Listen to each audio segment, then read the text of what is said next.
You know what? It's kind of weird because a lot of people hear me talking about God, this other shit, and Jesus and all this. And they're like, damn, how the fuck this nigga repping God, Jesus, and then it is Egyptian at the same time? You see, that's the thing. Y'all don't realize that the Egyptians wrote the Bible.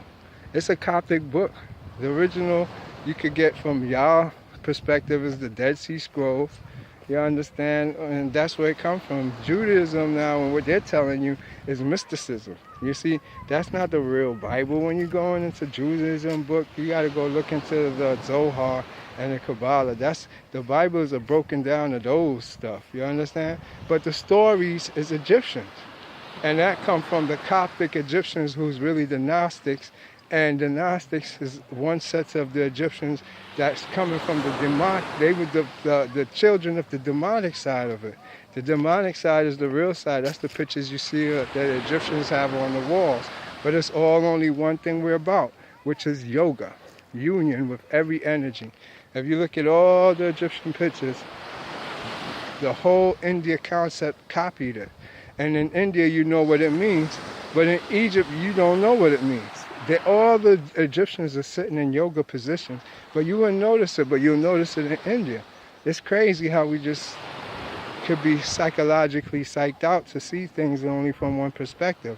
And it's funny, that's what the Egyptians was trying to teach us. Only thing they're trying to teach us is yoga, not worshiping some god, but they got the detail of the system there that later the Orientals redid it over and put it under Buddha, which was Christians. The Christians did that. You see, they knew that eventually Christianity had to go in different places.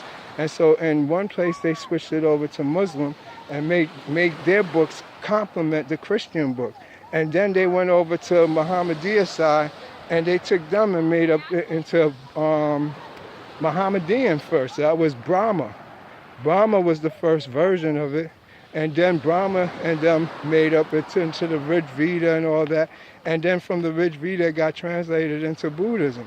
And that was when you got your, what y'all call now, Hindus? Or is it Hindus or Sanskrits? Your Sanskrit mirror and all that. So, you know, I just wanted to give you an idea of how it worked, but it didn't come out of there. It all came out of Scotland, from these people called the Scots. These Scots now, these people are like the Saxons. They broke up into different groups and spread out throughout the world into different areas. From England, Britain. Britain became their main central stronghold.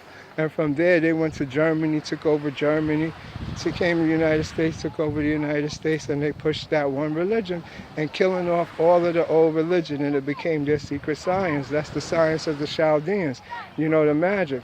If you look at how it works, it's simple. The Bible tells you that God in the beginning created himself, then he sacrificed himself to make the world. So that's a sacrifice. Then you hear later on he sacrifices all in the Bible. Everybody had to sacrifice to God or whatever. This is in the Old Testament. I'm not saying it's true. I'm just reading the story to you. Just follow with me. And then later on you see when he has a son, his son now gets sacrificed too. So you see, life is a sacrifice. It's really about magic. If you don't realize, follow what I just said. And don't read the lines. Read in between the lines. It's oily magic. If you want something in this world, sacrifice something.